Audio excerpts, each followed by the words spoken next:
চলো চলো চলো মুমিন চলো নবীর সন্ধানে, নবী বিনে কে তোরা বেন ফুলসিরাত মিজানে, নবী বিনে কে তোরা বেন ফুলসিরাত মিজানে।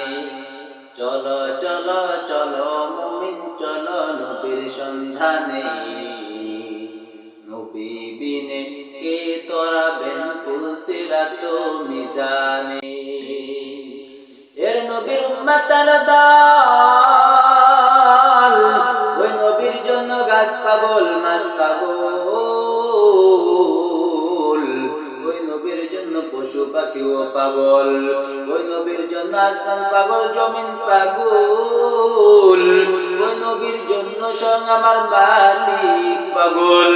এর নবীর উম্মতের দল, ওই নবীর উম্মত হওয়ার পর কেমন করে নবীকে কষ্ট দাও, কেমন করে নবীর বুকের মধ্যে আঘাত করো, কেমন করে নবীর সিনায় আঘাত করো রে যুবক।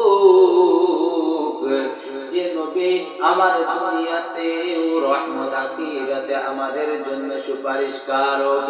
এর নবীর উম্মতের দল, ওই নবী যদি দুনিয়াতে না আসতেন আমি হইতে পারতাম না, তুমিও হইতে পারতে না। ওই নবী না আসলে আসমান জমিন কোনো কিছুই সৃষ্টি হইতো না।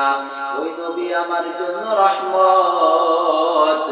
আমার মালিক বললেন ওয়ামা আরসালনাকা ইল্লা রাহমাতাল লিল আলামিন।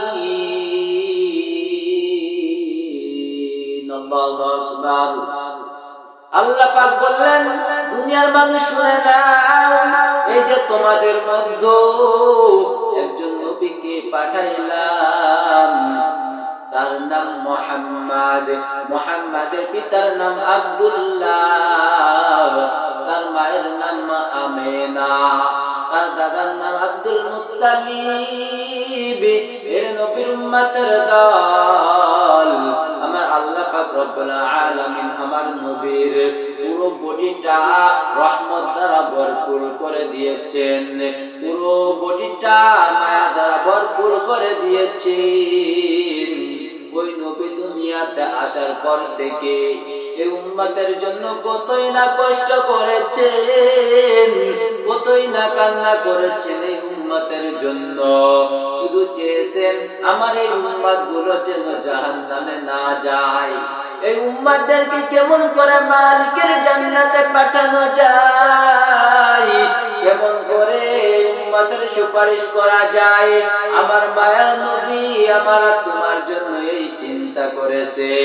এর নবীর উম্মতের দল, এই মায়ার নবীকে নিয়ে যদি কোন কুলাঙ্গার যদি কটূক্তি করে, এই মায়ার নবীকে যদি কোন নাস্তিক, কোন মুরতাদ, কোন বেঈমান অথবা কোন মুসলমান যদি বলে আমার নবী সন্ত্রাস, আমার নবী যৌবনের চাহিদা অনেক গুলা বিয়ে করেছে, আমার নবী মুসলমান না, আমার নবী ঈমানদার না, আমার নবীকে যারা ঈমানদার বলবে তারাও ঈমানদার না, এই কথাগুলো যারা বলবে তাদের জিহ্বা টেনে ছিঁড়ে ফেলবো, কিন্তু আমার নবীর অপমান কখনো হতে দেব না।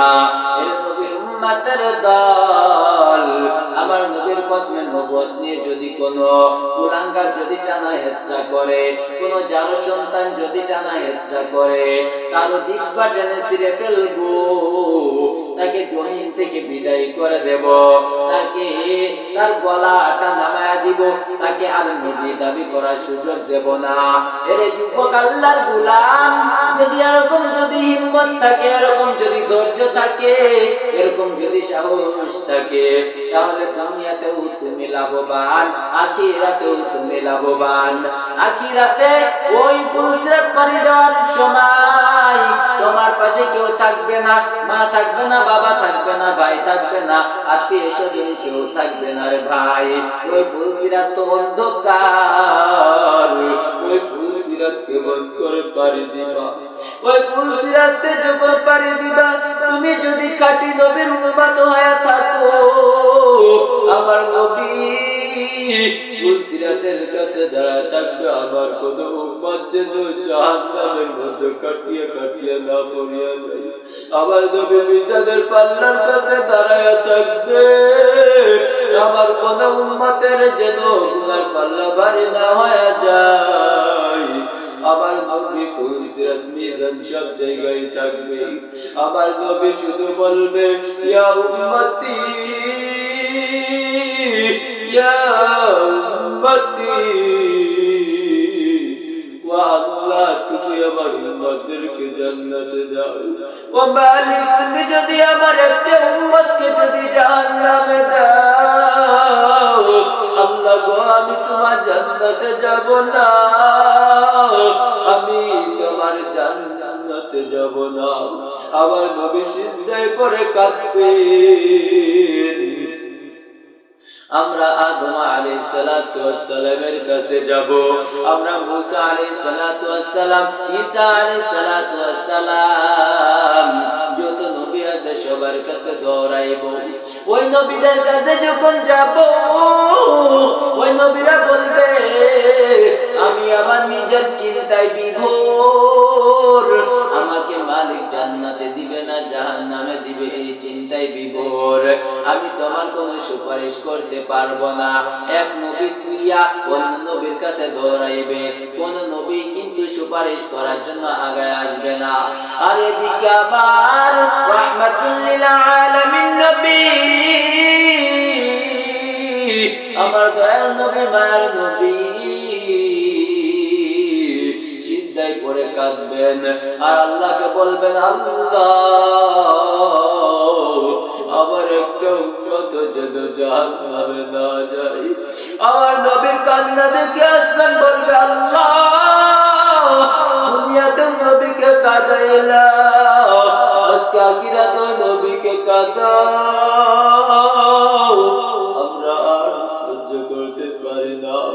পানি একই কথা বলবে, ও এই জমিনটা একই কথা বলবে, বলবে আল্লাহ নবীর কান্না সহ্য হয় না, ও মালিক নবীর সুপারিশ কবুল করে দাও। জমিন সব আসমান জমিন সবাই একই কথা বলবে, নবীর কান্না সহ্য করতে পারে না। আমার নবী বলবে গো বায়ান নবী আপনি কপালটা উঁচু করে, আপনার কান্না আমি সহ্য করতে পারি না, কোনো কিছু সহ্য করতে পারে না। আমার নবী বলবো আল্লাহ আমার উম্মতের কি হবে, আমার উম্মত কি জাহান্নামে চলে যাইতেছে রে মালিক। আল্লাহ বলবে ও নবী আপনি মাথা উঁচু করে না, রয়েছে আপনার উম্মতেরা সিরিয়াল দিয়ে দাঁড়ায় আছে, আপনি যাদেরকে পারেন তাদেরকে নিয়ে নিয়ে জান্নাতে ঢোকান। আল্লাহু আকবার। তার নবীর উম্মতের দল, ওই নবীর মায়া যদি অন্তরে না ঢুকাও, ওই নবীর ভালোবাসা যদি অন্তরে না ঢুকাও, কি জবাব দিবি রে যুবক? ও যুবক নবীকে যদি কষ্ট দাও, ওই মালিকের কাছে কি জবাব দিবি? রাহমাতুল লিল আলামিন নবীর সামনে কেমনে দাঁড়াইবা? ওই নবীর কুলাঙ্গারদের বিরুদ্ধে যদি তুমি মাঠে ময়দানে না নামতে পারো, তাহলে তুমি কি নবীর সামনে জবাব দিবা? এর নবীর উম্মতের দল চিন্তা নাই, আর দুনিয়া নিয়ে চিন্তা না করে নবীর মুহাব্বত অন্তরে ঢুকাও, নবীর ভালোবাসা অন্তরে ঢুকাও, নবীর জন্য কান্না করো, নবীর জন্য দুরূদ পাঠাও। তুমি যত দুরূদ পড়বে আমার মায়ার নবী ওই কাল কিয়ামতে তোমাকে দেখে তত ভালো চিনবে, তোমার চেহারাটা নূরের ঝলকা দিবে, তোমার চেহারার মধ্যে নূর উজ্জ্বল করবে। তোমার চেহারাটা দেখে মায়ার নবী বলবে ওই যে আমার উম্মত যে দুরূদ পড়েছে। এর যুবক ভাই কেমন করে বুঝাই নবীর ভালোবাসা অন্তরে ঢুকাও, নবীর জন্য কান্না করো, নবীর সুন্নাত তরিকার উপর মজবুত থাকো, নবীর সুন্নাত তরিকার উপর অটল থাকো, নিজেও মানার চেষ্টা করো, অন্যকেও মানানোর জন্য অনুরোধ করো। পায়ে হাত দাও, জুনজাও নাই ফাসাদ নাই, পায়ে হাত দিয়ে বুঝাও, দরকার হয় পা দুইটা আগাইয়া দাও, পা দুইটা ধরে বলি ও যুবক আর অন্যায় করিও না, আর নবীকে কাঁদাইও না, আর নবীর